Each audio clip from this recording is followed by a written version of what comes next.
Assalamualaikum warahmatullahi wabarakatuh. Selamat datang kembali di channel Maddu Project.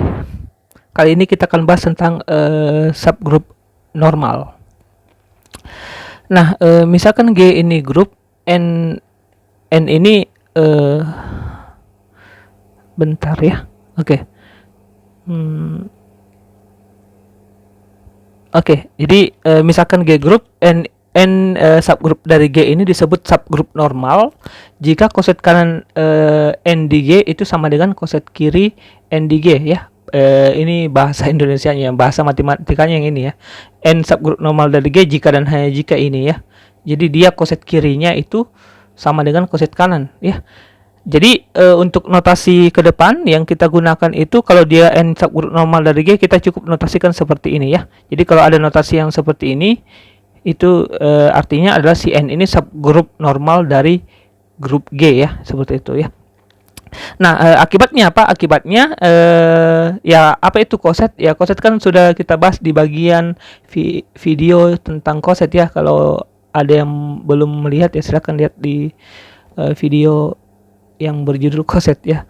Oke, yang kemudian di ya video yang berjudul koset di channel Maddu Project juga ya.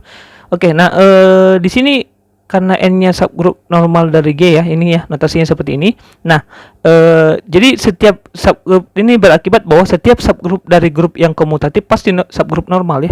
Jadi kalau kita punya G-nya grup komutatif, maka setiap subgrupnya pasti normal ya. Begitu ya, kalau kita punya G merupakan grup komutatif, maka setiap subgrup dari G itu pasti normal ya, seperti itu ya. Jadi kurang menarik sebenarnya untuk membicarakan subgrup normal di grup yang komutatif ya, begitu ya. Ya itu ya. Jadi membicarakan koset di ini ya, di grup yang komutatif ya, seperti itu ya. Karena ada contoh yang koset kirinya bukan koset kanannya, seperti yang sudah dijelaskan di video sebelumnya ya, di bagian koset itu ada di bagian di grup permutasi ya, contohnya ya. Itu salah satu contoh ya. Jadi di sini saya ulangi lagi, setiap subgrup dari grup komutatif itu pasti merupakan subgrup normal ya. Jadi kalau kita punya G grup, maka subgrupnya kita punya G grup yang komutatif, maka subgrupnya pasti normal ya. Nah, kemudian setiap grup yang subgrupnya normal kita namakan grup Hamilton ya. Jadi grup Hamilton ini adalah grup yang setiap subgrupnya merupakan subgrup normal. Berarti akibatnya apa? Grup komutatif pasti grup Hamilton ya, itu ya. Jadi grup komutatif pasti grup Hamilton. Kenapa? Karena grup komutatif itu setiap subgrupnya pasti normal kan ya. Dengan demikian setiap grup yang komutatif pasti Hamilton ya. Begitu. Nah, kemudian grup G ini dikatakan grup simpel ya, atau grup sederhana jika G tidak memiliki subgrup normal sejati ya. Atau subgrup dari G itu dia tidak memiliki subgrup normal sejati. Artinya dia subgrupnya itu dia tidak memiliki subgrup yang non trivial ya, gitu ya. Oke, dia tidak memiliki subgrup yang non trivial ya. Jadi subgrup itu cuma subgrup yang trivial saja ya. Subgrup normalnya ya, subgrup normalnya ya. Nah, jadi grup yang berorder prima itu pasti merupakan grup yang sederhana ya. Kenapa dia grup yang sederhana? Karena dia tidak punya subgrup normal yang lain ya, selain subgrup normal yang trivial ya, seperti itu. Jadi saya ulangi lagi, grup G itu dikatakan grup yang sederhana atau simple jika G tidak memiliki subgrup normal sejati ya. Subgrup normal sejati itu artinya subgrup yang non trivial ya, gitu ya. Jadi yang dimaksud dengan subgrup normal sejati itu adalah subgrup normal yang non trivial ya, begitu ya. Nah, jadi contohnya adalah grup yang berorder prima ya, pasti merupakan grup yang sederhana ya, seperti itu. Nah, berarti kalau kita punya N-nya suatu himpunan, kita mau tunjukkan bahwa dia adalah suatu subgrup normal, berarti kita harus tunjukkan dulu dia subgrup ya, gitu ya. Jadi subgrup normal pasti subgrup. Kalau subgrup belum tentu subgrup normal ya. Ya, jadi kalau kita misalkan kita mau buktikan N-nya suatu subgrup normal, berarti kita harus tunjukkan dulu bahwa si N ini merupakan suatu subgrup dulu ya. Lalu Anda tunjukkan ini, koset kirinya harus sama dengan koset kanan ya. Nah, di sini ada teorema yang memudahkan kita ya. Kan kalau kita mau tunjukkan dia normal, berarti kita harus tunjukkan dua ini ya. Nah, syarat nomor 2 ini bisa diganti ya, bisa diganti oleh yang ini sifat yang ini ya, G and G inverse subset dari N untuk setiap G elemen G ya. Jadi di sini teorema ini mau bilang bahwa jika G grup N subgrup dari G, maka N normal di G jika dan hanya jika ini ya. Oke. Jadi syarat yang ini sebenarnya yang ini bisa diganti oleh yang ini ya, itu saja ya. Jadi di sini Anda jangan tertipu bahwa si G and G inverse ini kan subset dari N ya. Statement yang ini ya, ini itu sama saja kalau begini, G inverse N G subset dari N ya, subset dari N untuk setiap G elemen G. Jadi statement yang di atas sama saja dengan statement yang di bawah ya. Jadi G and G inverse subset dari N untuk setiap G elemen G itu sama saja dengan yang ini, G inverse N G ya, subset dari N ya untuk setiap G elemen G. Kenapa bisa sama saja? Karena ini kan ada untuk setiap G elemen G, berarti termasuk inverse-nya dong. Ya, kalau dia termasuk inverse-nya, bayangkan G-nya adalah inverse-nya. Kita ambil inverse-nya, substitusi ke ini, yang ini, maka itu akan menjadi G inverse N G inverse inverse kan. Nah, sementara G inverse inverse adalah G sendiri, berarti dan ini termuat di N ya, seperti itu. Jadi saya ulangi statement yang saya ulangi ya. Nah, statement yang ini G inverse subset dari N ya untuk setiap G elemen G. Ini itu sama saja dengan ini, G inverse N G ya, subset dari N ya, untuk setiap G elemen G ya. Jadi yang di atas sama saja dengan di bawah ya. Oke, itu yang Anda catat ya. Oke. Nah, kita misalkan G-nya grup ya. Jadi kita membuktikan ini jika dan hanya jika, berarti kita akan buktikan dua sisi ya. Kita coba dari arah kiri ke kanan ya, seperti ini ya. Jadi arah kiri ke kanan dulu ya. Jadi misalkan G grup, N-nya subgrup dari G. Nah, dari arah kiri ke kanan kita misalkan si N-nya normal ya, normal di G. Akan dibuktikan ini ya. Nah, kalau kita mau buktikan ini secara logika bagaimana? Nah, ini kan ada untuk kata untuk setiap, berarti ambil sebarang G elemen G ya. Jadi di sini ya, ambil G elemen G sebarang, akan ditunjukkan bahwa ini ya. Nah, cara membuktikan ini bagaimana? Ingat, cara membuktikan A subset dari B adalah setiap unsur di A harus ada di B ya. Atau dengan kata lain, ambil sebarang unsur di A, katakan X elemen di A, Anda harus berusaha tunjukkan bahwa si X ini elemen di B.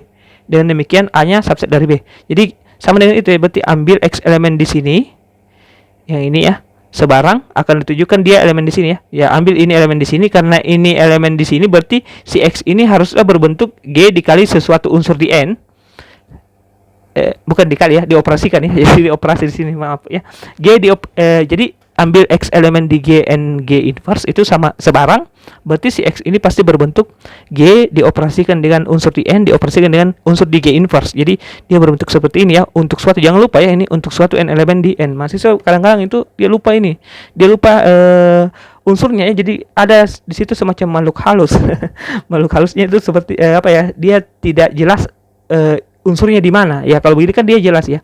G and G inverse untuk suatu N elemen di N ya, seperti itu. Nah, sekarang perhatikan bahwa X itu sama dengan ini kan ya, ini. Nah, ini G inverse. Kita mau tunjukkan apa? Kita mau tunjukkan bahwa si ini semua ini elemen di N ya. Nah, perhatikan bahwa ini G N G inverse ya, ini asosiatif ya. Kemudian ini itu sama saja dengan N1G ya. Kenapa bisa sama dengan N1G? Nah, perhatikan bahwa ini ya. Ini kan N-nya itu kan subgrup normal dari G, berarti ini terjadi kan. Nah, ini artinya apa ini? Ini artinya adalah ini N1G sama dengan ini kan artinya adalah N1G sama dengan G N2 ya, untuk suatu N1 N2 elemen di N ya. Seperti itu. Ya, ini juga bisa berbentuk N3G sama dengan G N3. Jadi bentuk yang seperti ini N1G atau beginilah. Saya ulang ya, saya pelan-pelan saja supaya Anda paham. Oke. Nah, jadi setiap ini kan si GN ini kan dia elemen di NG ya. Maaf, si GN ya, saya ulang ya. Nah, si GN ini kan dia elemen di GN, N besar ya, gini kan. Nah, padahal si GN besar ini sama dengan NG. Gitu. Berarti si GN ini pasti berbentuk sesuatu di N dioperasikan sesuatu di G secara logika ya. Berarti dia berbentuk apa? Tapi G-nya fix. Berarti dia berbentuk apa? GN itu sama dengan ya N1 G ya. Ya, kenapa bukan di sini n, Pak? Kenapa harus n1? Karena kan si n ini kan dia gerak ya, bergerak itu n-nya kan. N-nya kan di sini himpunan gitu kan. Jadi dia bergerak. Ini g-nya yang fix. Jadi dia seperti ini ya. Gn n1g. Jadi si gn ini akan sama dengan n1g ya. Oke. Nah, sekarang si gn sama n1g ini seperti ini, jadi asosiatif ya, seperti ini ya. Nah, ini menjadi identitas, dan ini kalau kita n1 dioperasikan dengan identitas, dia menjadi n1. Dan n1 elemen n, berarti ini semua elemen di n. Berarti x-nya elemen di n ya. Dengan demikian ini terjadi ya. Oke, selesai untuk dari arah kiri ke kanan. Nah, sekarang untuk kanan ke kiri ya. Nah, untuk kanan ke kiri kita misalkan g inverse termuat di n ya. Untuk setiap g elemen g akan dibuktikan dia normal. Nah, syarat normal bagaimana ini ya? Koset kirinya harus sama dengan koset kanan. Nah, ada kata untuk setiap lagi. Berarti apa? Ambil ya, ambil g elemen g sebarang akan ditunjukkan ini ya. Oke. Nah, sekarang ingat ini kan kesamaan himpunan ya. Cara membuktikannya adalah buktikan bahwa dia saling subset ya. Kita tunjukkan dulu ini ya. Oke. Ambil x elemen di n g sebarang, tulis x-nya pasti berbentuk sesuatu di n dikali saya terus bilang kali ya, sesuatu di n dioperasikan dengan sesuatu di g ya. Nah, untuk suatu g elemen di g. Nah, sekarang untuk satu g elemen di g, g-nya yang ini ya, yang kita ambil yang fix tadi ya. Oke. Nah, perhatikan bahwa tulis x sama dengan, oh ya maaf, ini bukan untuk satu g elemen g ya. G-nya kan fix ya, sudah diambil tadi g. Untuk suatu n elemen di n ya, untuk suatu n elemen. Oke, kenapa saya? Oke, sebentar ya. Ini untuk suatu n elemen di n. Oke.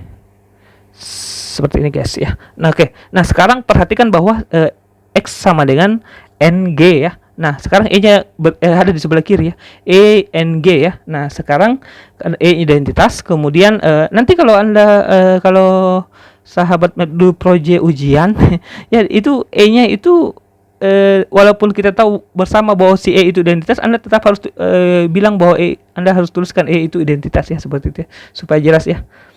Jadi di sini g inverse. Jadi ini e-nya berubah ya menjadi g inverse ya. Di sini kan ya e sama dengan g inverse ya, seperti itu. Nah, g inverse. Nah, perhatikan ini g inverse ng ya. G inverse ng kan ya gara-gara ini g inverse. Jadi seperti yang saya bilang tadi bahwa statement si g inverse itu subset dari n ya untuk setiap g elemen g. Ini itu sama saja dengan tadi ya, g inverse ng ya, subset dari n ya untuk setiap g elemen g elemen di g ya, seperti itu. Jadi dengan demikian apa? Dengan demikian bahwa si ini itu elemen di n ya, ini yang di bawah ya, elemen di n ya. Ya, karena yang ini ya. Nah, jadi g inverse ng itu sama dengan n untuk suatu n1 elemen di n. Berarti ini yang 3 ini, yang saya kurung yang ini ya. Nah, itu akan sama dengan n1 kan? Gitu. Nah, sebentar ini unsurnya di mana? Sesuatu di g dikali dengan dioperasikan dengan unsur di n ya, berarti dia berbentuk seperti ini ya, gn ya. Jadi dia elemen di gn. Dengan demikian x-nya elemen di gn. Dengan demikian ini terjadi ya. Oke. Nah, sekarang arah sebaliknya, bukti ini ya, ini termuat di sini. Sama, ambil y elemen di sini, ini sebarang, berarti karena kita ambil di sini sebarang, berarti tulis y sama dengan n gn2 untuk suatu n2 elemen di n ya. Seperti itu. Nah, kenapa bukan n1 lagi, Pak? N1 kan sudah diambil di atas ya. Masih banyak kok simbol ya. Begitu. Pak, boleh nggak di situ P, GP ya? Boleh saja. Yang penting Anda jelas bahwa P itu elemen di n ya. Jadi Anda tulis di sini GP ya.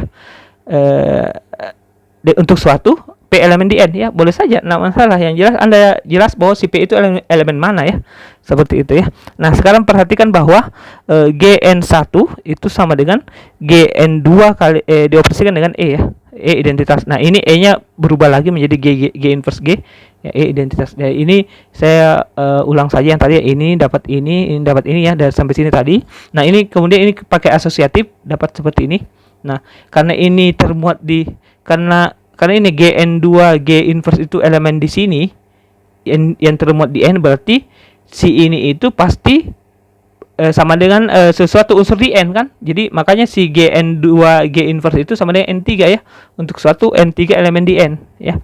Saya ulang ya, dari sini ini ke bawah ya, ini tertutup di sini. Nah, gn2 g inverse itu gn2 g inverse itu elemen di sini yang saya lingkari ya.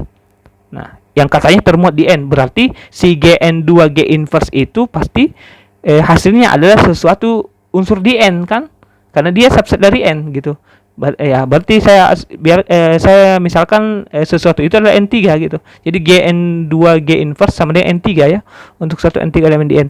Sehingga ini menjadi N3G, sementara ini itu unsur di NG. Dengan demikian Gn termuat di NG ya. Dari 1 dan 2 diperoleh ini ya. Dengan demikian N-nya normal di G ya. Quote Earth demonstran ya. Jadi ya terbukti ya gitu. Nah, kemudian di sini catatannya bahwa nah tadi kan kalau kita mau buktikan apa tadi? Yang ini ya. N-nya normal di G, kita harus tunjukkan N-nya subgroup dulu, kemudian ini kan. Nah, si statement nomor 2 ini kita bisa ganti ya. Diganti dengan yang ini. Jadi sekarang ini cukup ini saja ya. Jadi N-nya normal di G, kita kalau kita mau tunjukkan N normal di G, kita tunjukkan bahwa N-nya harus subgroup dulu, kemudian ini. Ya, oke. Nah, N-nya subgroup ini jangan lupa ya, ada berapa nih? Ya, N tidak kosong dulu ya, N tidak kosong ya. Kemudian apa lagi? N-nya harus termuat di G gitu kan. Yang ini yang ketiga apa lagi? Mesti kan enggak? Untuk setiap apa? AB elemen di N harus apa? AB inverse elemen N ya. AB inverse harus elemen N ya, seperti itu. Jadi ini 1 2 3 4 ya, cuma 4 saja ya. Kalau kita mau tunjukkan N-nya adalah suatu subgroup dari G. Oke. Nah, sekarang selanjutnya ada teorema di sini, ada teorema main term ya di sini untuk suatu subgroup normal. Jika G group N subgroup normal dari G, maka pernyataan berikut ekuivalen. Pernyataan berikut ekuivalen itu artinya 1 maka 2, 2 maka 3, 3 maka 1 ya. Saya sudah jelaskan kemarin. Nah, ini kan jelas ya ini. Kenapa? Ini kan dari definisi, karena dia normal kan ini definisinya. Nah, dari 1 ke 2 kan sudah. 1 ke 2 dan 2 ke 1 sudah. Dari mana itu? Dari yang teorema sebelumnya. Ini kan jika dan hanya jika kan gitu ya. Jadi statement dari 1 ke 2 dan 2 ke 1 sudah selesai. Sekarang tinggal Anda tunjukkan bahwa ini 2 ke 3 ya. 2 ke 3. Ya, itu yang Anda harus tunjukkan. Kan 1 itu sudah jelas ya, terbukti karena dia normal kan. Nah, 1 ke 2 jika dan hanya jika 2 ini sudah selesai nih. Ya, berdasarkan teorema sebelumnya. Ya, saya buktinya jadi 1 itu sudah beres ya. Kenapa? Karena N-nya normal kan. Maka koset kirinya sama dengan koset kanan ya. Definisinya kan gitu ya. Nah, 1 jika dan hanya jika 2 ini sudah selesai di teorema sebelumnya, teorema 1 tadi ya. Teorema yang ini ya. Teorema ini. Kali ini jika dan hanya jika kan. Ini ya, N normal di G, maka ini kan. Gitu kan? Kalau dia normal kan berarti dia koset kirinya sama dengan koset kanan ya, yang berarti ini kan. Nah, sekarang tinggal tunjukkan 2 maka 3 ya. 2 maka 3 ya. Nah, atau 3 jika dan hanya jika 2 juga boleh ya. 2 jika dan hanya jika 3, maka ini berlaku ya, pernyataan berikut ekuivalen ya. Selesai kan. Nah, untuk statement yang 2 ke 3 ini kan dia sama dengan kan begini sini. Jadi cukup Anda tunjukkan bahwa apa? Untuk kalau kita mau tunjukkan nomor 3 ini, kan kita sudah punya Gn G inverse itu subset dari N kan? Ya. Selanjutnya kalau kita mau dia sama, berarti kita tinggal tunjukkan bahwa N itu termuat di Gn G inverse saja kan? Ya gitu kan. Dengan demikian dia akan sama ya. Berdasarkan definisi dari kesamaan himpunan ya, seperti itu.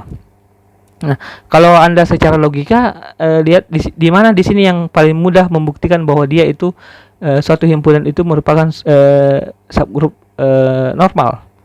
Ya, tepat sekali ya. Yang sering digunakan itu adalah ini nomor 2 ya. Itu lebih simpel ya. Kenapa simpel? Kalau nomor 1 Anda harus tunjukkan dia saling subset ya.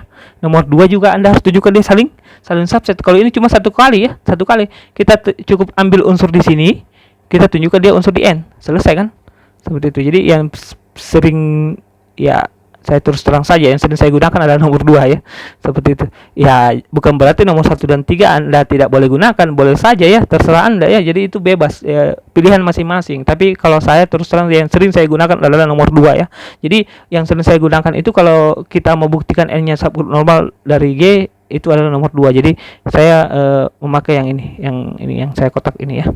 Gitu ya. Jadi kalau saya mau diberikan masalah ini N-nya adalah, buktikan N adalah suatu subgroup normal, saya cukup tunjukkan bahwa N-nya harus subgroup yang ini ya, yaitu N tidak kosong, N termuat di G, dan untuk setiap AB elemen di N, AB inverse elemen di N, dan berlaku ini. Itu saja ya, 4 ya. Nah, selanjutnya ini jika ini topik diskusi nomor 1 ya, silakan dicoba diskusikan dengan teman-teman ya. teman-temannya ya. Oke. Nah, untuk topik diskusi nomor 2 ini juga ya, N-nya normal di G, G-nya grup, dan K-nya ini cukup tidak usah normal, dia hanya subgrup dari G dan berlaku ini, maka ini terjadi ya, N itu normal di K ya, N normal di K. Cara buktinya ini gimana? Bagaimana cara membuktikan N normal di K? Ingat apa? N itu apa? N normal di G kalau apa? N subgrup dari G, kemudian apa? G inverse subset dari N untuk setiap G elemen G. Nah, kalau saya bilang N normal di K, maka saya tunjukkannya N harus subgrup dari K, gitu. Yang pertama ya. Yang kedua adalah apa? K inverse harus subset dari N ya, gitu ya, untuk setiap K elemen K, gitu ya. Itu yang Anda harus tunjukkan ya, agar N-nya normal di K. Nah, selanjutnya untuk teorem 4 ini kita lihat sama-sama ya. Ini tidak jadi topik diskusi ya. Kita lihat sama-sama. Jika N-nya subgrup dari G, subgrup normal dari G, G-nya grup ya, M subgrup normal dari G, maka ini terjadi. N iris M itu subgrup normal dari G. Nah, berarti kita akan tunjukkan apa? Ini ya, akan ditunjukkan bahwa ini. Jadi saya ulang lagi ya, supaya saya tambahkan di sini catatan lah, supaya Anda paham ya. Oke, perhatikan bahwa kalau kita mau si N ini normal di G, yang kita mau tunjukkan apa? N harus subgrup dari G dulu, kemudian apa? G inverse subset dari N ya, untuk setiap G elemen G. Nah, sekarang pertanyaannya adalah bagaimana kalau saya mau tunjukkan bahwa si N iris M ini subgrup normal dari G? Berarti yang pertama apa? Secara logika ya. Oke, kita pertama tunjukkan adalah N iris M itu adalah subgrup normal dari G, ya kan? Yang kedua adalah apa? Kita mau tunjukkan bahwa apa? G N iris M G inverse ya, itu termuat di N iris M kan? Gitu ya. Untuk setiap G elemen di G. Berarti kita tunjukkan dua ini. Gitu ya. Kalau kita mau tunjukkan bahwa N iris M itu subgrup normal dari G. Oke, dicatat ya. Oke. Nah, oke, saya hapus dulu yang tadi supaya tidak mengganggu ya, yang sudah saya ini. Oke, baik, lanjut ya. Nah, ini akan ditunjukkan bahwa ini normal, berarti kita akan dibuktikan bahwa ini kan ini. Nah, tapi kan ini sudah dibuktikan ya di bagian video kemarin ya. Ya, saya sudah buktikan ya yang ini ya, irisannya itu normal ya. Ya, Anda kalau enggak ya Anda coba buktikan sendiri, ini mudah kok ya. Buktikan bahwa irisannya dari dua buah subgrup itu merupakan subgrup lagi ya. Ya, gitu ya. Jadi ini subgrup dari G ya, Anda harus tunjukkan dulu ya. Oke, saya asumsikan Anda sudah bisa itu ya. Nah, sekarang akan dibuktikan ini ya. G N iris M G inverse subset dari M ya. Untuk setiap G elemen G. Ya gitu. Jadi sebenarnya tidak begini dulu ya. Saya kasih detail lah ya. Ini detail. Oke, jadi sebenarnya sebelum ini ada dulu di sini ya. Ya, di sini adalah karena ada kata untuk setiap G ya. Jadi apa? Ambil ya, jelas ya. Ambil G elemen G ya. Jadi apa? Ambil ya. Ambil G elemen G sebarang. Gitu ya. Akan dibuktikan bahwa G N iris M G inverse subset dari N iris M. Gitu ya. Oke, itu dulu ya. Kemudian masuk ini, ambil X elemen di ini ya, sebarang. Nah, karena kita ambil X elemen di ini sembarang, berarti apa? Berarti dia berbentuk G kali lagi ya. G dioperasikan dengan unsur di N iris M, dioperasikan dengan unsur di G inverse. Berarti dia tulis X-nya sama dengan G P G inverse untuk suatu P elemen di sini kan, N iris M. Nah, karena P elemen di N iris M, berdasarkan definisinya, maka si P elemen di N dan sekaligus dia juga elemen di M ya. Nah, sekarang Anda pandang ya, ini jangan akibatnya lah, pandang ya itu ya. Jadi aljabar itu ada juga ya cara memandang ya. Jadi pandang ya. Oke, pandang ya. Oke, pandang ini X G P G inverse. Nah, P itu kan Anda pandang si P-nya dua elemen M. Nah, karena dia elemen di M dan M-nya normal, berarti apa artinya M-nya normal di G? Artinya begini, G, setiap unsur yang berbentuk G, M, setiap unsur yang berbentuk G, M, G inverse itu pasti akan subset dari M, ya gitu.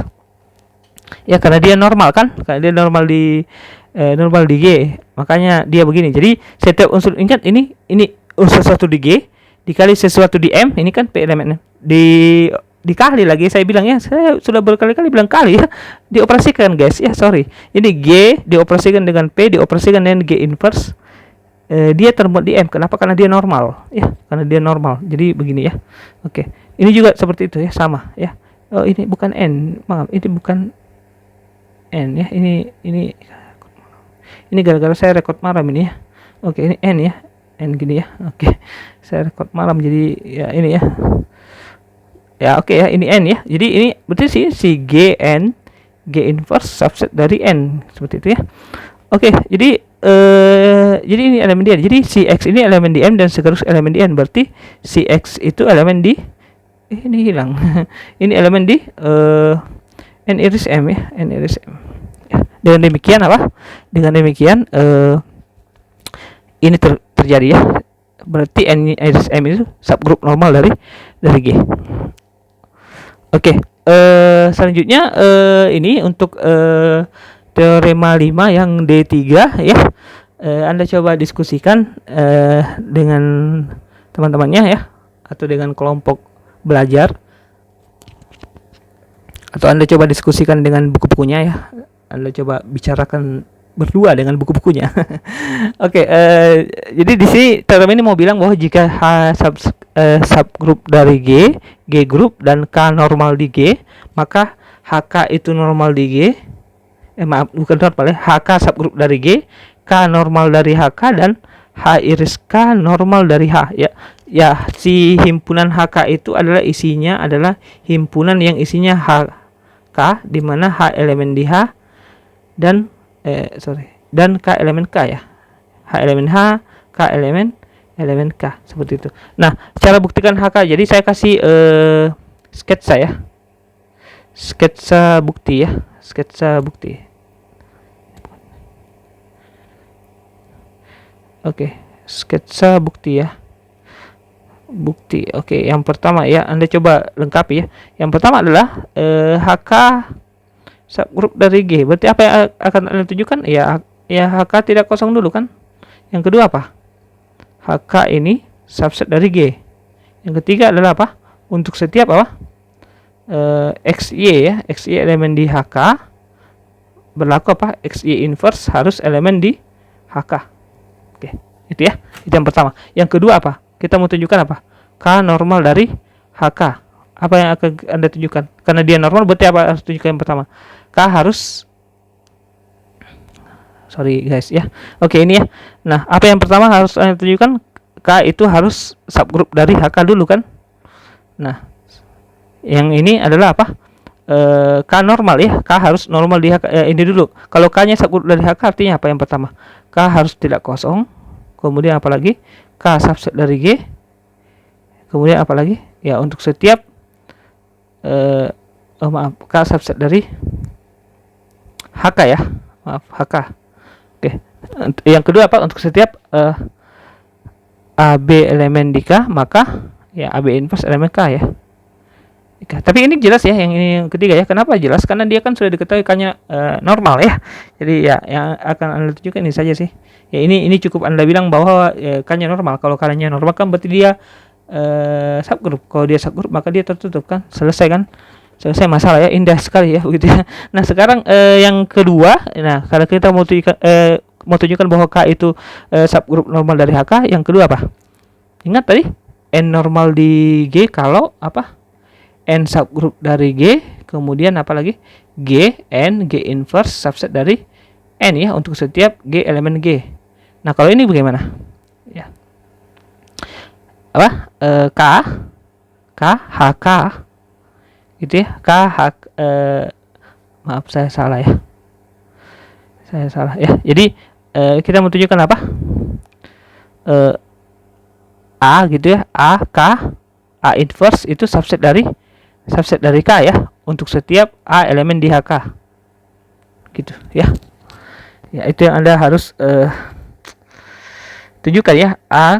K subgrup normal dari HK, maka A inverse subset dari K ya, untuk setiap A elemen di HK ya, karena kita mau tunjukkan si K-nya ini subgrup normal dari HK ya. Oke, yang ketiga gimana? Yang ketiga adalah kita mau tunjukkan bahwa si H iris K ini subgrup normal dari H. Berarti yang pertama akan tunjukkan bahwa H iris K ini subgrup dari K. Yang kedua adalah apa? Anda tunjukkan bahwa kita mau tunjukkan bahwa si HK ini normal di H ya. Normal di H. Maaf. Subgrup normal dari H. Berarti kita tunjukkan bahwa apa? H iris K, H inverse dia harus subset dari H iris K, gitu kan? Oke, ini untuk setiap H elemen H. Oke, gitu ya. Jadi ini yang sketsa buktinya ya. Oke, saya kira cukup ya untuk subgrup normal ya. Ada mungkin 2-3 teorema atau 4 ya. Anda lihat kembali ya teorema yang mungkin tidak sempat saya bahas di sini. Oke, Anda bisa tanyakan ya. Jika ada yang belum dipahami ya, bisa Anda tanyakan. Oke, saya kira cukup ya untuk subgrup normal dan beberapa teorema terkait ya tentang subgrup normal. Terima kasih telah melihat channel Madu Project. Semoga bermanfaat. Wassalamualaikum warahmatullahi wabarakatuh.